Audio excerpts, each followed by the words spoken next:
ಇನ್ನು ಬೆಳಗಾವಿ ಪೊಲಿಟಿಕ್ಸ್ಗೂ ರಾಜ್ಯ ಸರ್ಕಾರದ ಪೊಲಿಟಿಕ್ಸ್ಗೂ ಅವಿನಾಭಾವ ಸಂಬಂಧ ಇದೆ. ಬೆಳಗಾವಿಯಲ್ಲಿ ಯಾವಾಗೆಲ್ಲ ರಾಜಕೀಯ ಕಂಪನಿಗಳಾಗುತ್ತೋ ಆ ಸಂದರ್ಭದಲ್ಲೆಲ್ಲ ಬೇರೆ ಬೇರೆ ಲೆಕ್ಕಾಚಾರಗಳಾಗಿದೆ. ವಿಜಯೇಂದ್ರ ವಿಚಾರದಲ್ಲಿ ಹೈಕಮಾಂಡ್ ನಿರ್ಧಾರ ಸರಿಯಿಲ್ಲ.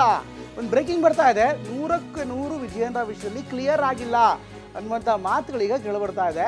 ಬೆಂಗಳೂರಿನಲ್ಲಿ ಹರಿಹರ ಬಿಜೆಪಿ ಶಾಸಕ BP ಹರೀಶ್ ಆಗ್ರಹವನ್ನು ಮಾಡಿದ್ದಾರೆ. ಅಫ್ಕೋರ್ಸ್ ಇವರು ಕೂಡ ರೆಬೆಲ್ ಟೀಮ್ನ ಒಂದು ಭಾಗ. ರಾಜ್ಯ ಬಿಜೆಪಿ ಘಟಕದ ಅಧ್ಯಕ್ಷರು ಬದಲಾಗುವ ವಿಶ್ವಾಸ ಇದೆ ಅನ್ನುವಂಥ ಮಾತನ್ನು ಇದೇ ಸಂದರ್ಭದಲ್ಲಿ ಹೇಳ್ತಾ ಇದ್ದಾರೆ. 100ಕ್ಕೆ 100 ವಿಜಯೇಂದ್ರ ವಿಷಯದಲ್ಲಿ ಕ್ಲಿಯರ್ ಆಗಿಲ್ಲ, ಹೈಕಮಾಂಡ್ ನಿರ್ಧಾರ ಸ್ಪಷ್ಟವಾಗಿಲ್ಲ ಅನ್ನುವಂಥ ಮಾತನ್ನು ಹೇಳ್ತಿದ್ದಾರೆ. ಯತ್ನಾಳ್ ಬಿಜೆಪಿಯ ಕಟ್ಟಾಳು, ನಾವು ಬಿಜೆಪಿ ಶಿಸ್ತಿನ ಸಿಪಾಯಿಗಳು, ಹೀಗಾಗಿ ವಿಜಯೇಂದ್ರ ಅವರನ್ನು ಈ ರೀತಿ ಅವ್ರು ನಡೆಸ್ಕೋತಾ ಇರೋದು ಅಥವಾ ಅವರಿಗೆ ವಿಶೇಷವಾದಂಥ ಪ್ರಾತಿನಿಧ್ಯ ಕೊಡ್ತಾ ಇರುವಂಥದ್ದು, ಆ ವಿಚಾರದಲ್ಲಿ ಹೈಕಮಾಂಡ್ ಕ್ಲಿಯರ್ ಆಗಿಲ್ಲ ಅನ್ನುವಂಥ ಮಾತನ್ನು BP ಹರೀಶ್ ಹೇಳಿದ್ದಾರೆ.